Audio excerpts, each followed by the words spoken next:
they refer to like real bad days, um, is like saying, or really bad. Sometimes if we hit a dry spell, it's, oh, at least it's not 88.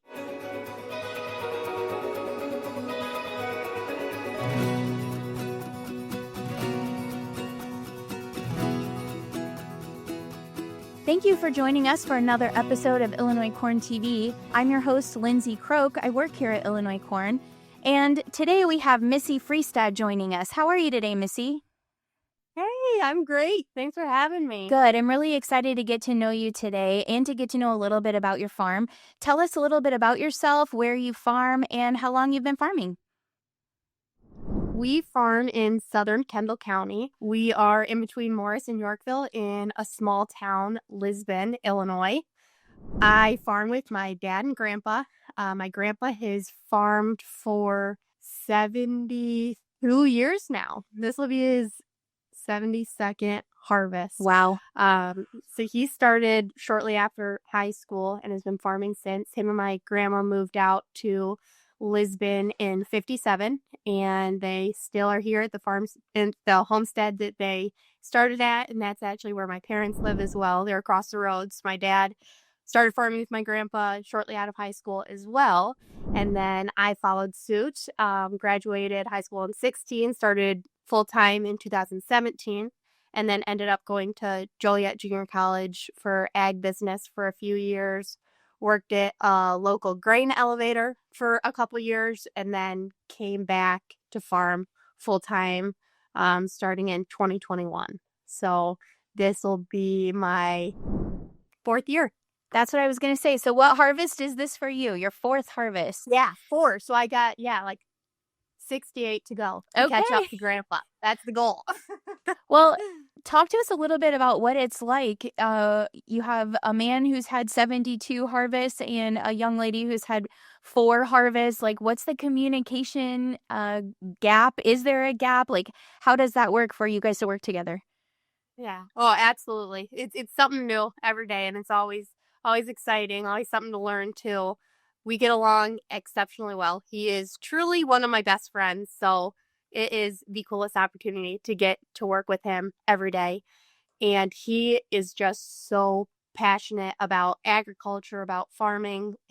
The most important things in the world to him is faith, family farming, and it is so cool to see him genuinely excited to get out there and work every day. He is 89. And he's still in the combine every day and has seen incredible change. So for me, I've joked with him before too. It's so easy if the air conditioning goes out in a cab or we have to walk beans or something like that. It's so easy for me to complain about little things like that. And then he reminds me when he started farming, he was in an open cab combine and had absolutely no technology. He remembers his dad farming with horses.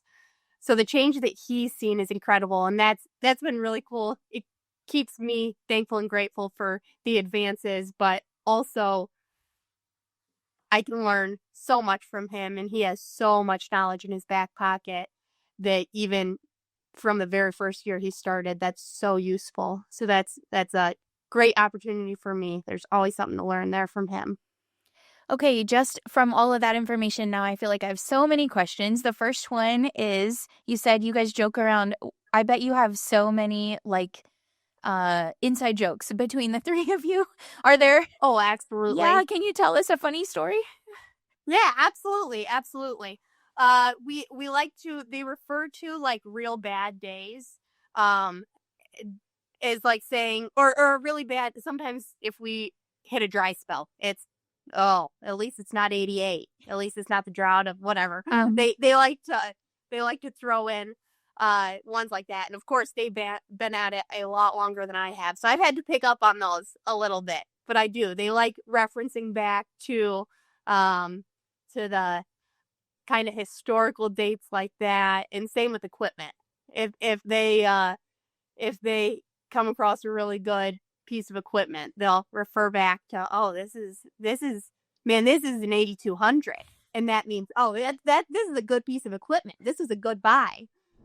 Now it's time for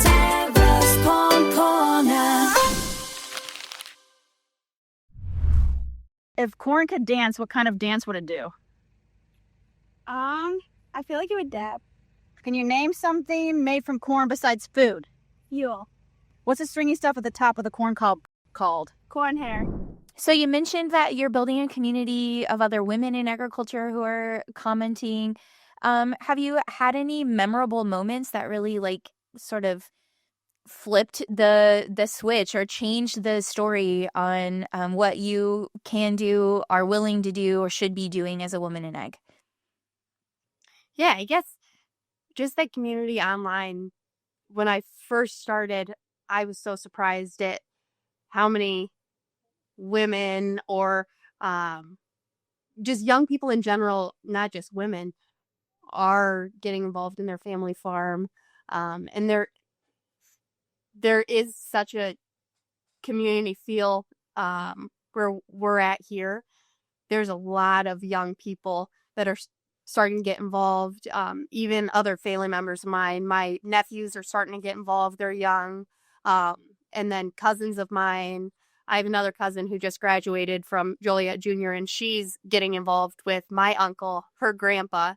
So even that, it is cool to see that. I feel like when you have the picture of a farmer, you don't necessarily think 20-something-year-old girl.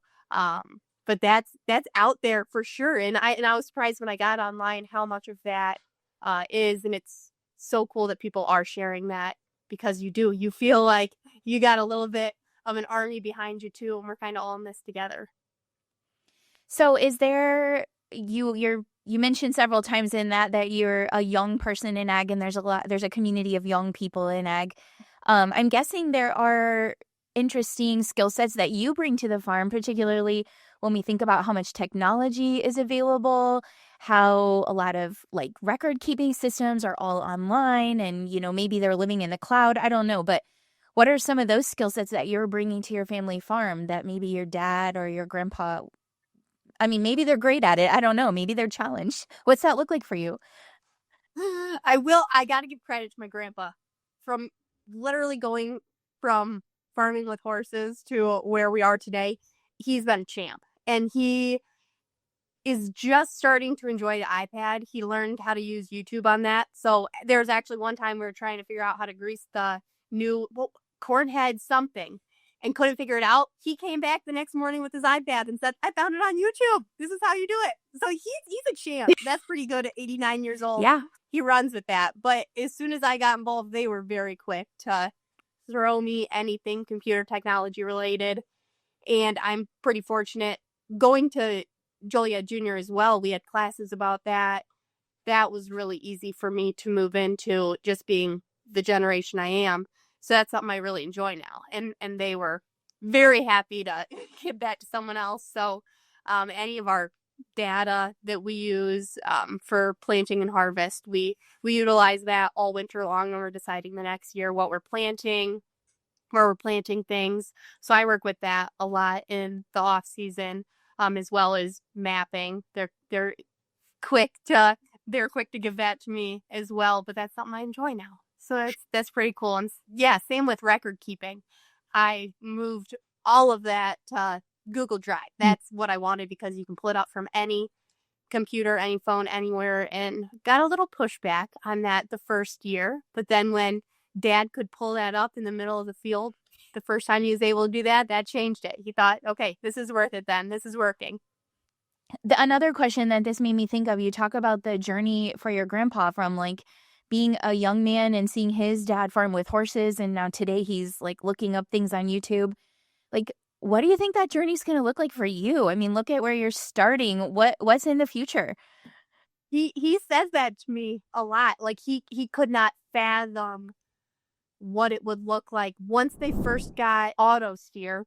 It was 2008, and he couldn't imagine that ever improving. And now we have RTK, and auto steer is in almost every piece of equipment we have, and you harvest with it, you plant with it. And that was just a crazy thing to imagine when they first started using it. So it is, I can't imagine what that's going to look like in 50 years, but I'm sure it's going to have major improvements and just be something that we use every single day. But that's exciting, especially seeing the change that he's seen, even the change that my dad has seen in the last 20 years, even with technology just in hybrids and varieties. There's been so much positive change. So yeah, it's exciting. I'm excited to see what that's going to look like. Who knows? Missy, we're going to move on to our Not to Be Corny segment, which is actually very corny, but it's a good time. Are you ready? Yes, absolutely. Okay. What is the farmer's favorite type of music? I don't know. We're going to go with crop and roll. You take that one to your grandpa. You see if maybe he'll want to pass that around the coffee shop or something. I love that. All right. It has been so much fun to visit with you today. I hope you've had a good time. I look forward to checking you out. Where can our listeners or viewers find you on social media? My sister and I run an Instagram page and TikTok page. Both is centralsisters.il. All right, cool. Well, we'll check you out there. Thank you so much for joining us today. Thank you for being a part of the future of Illinois agriculture. We're excited to welcome you in. Thank you so much, Lindsay. I appreciate it. Have a great day.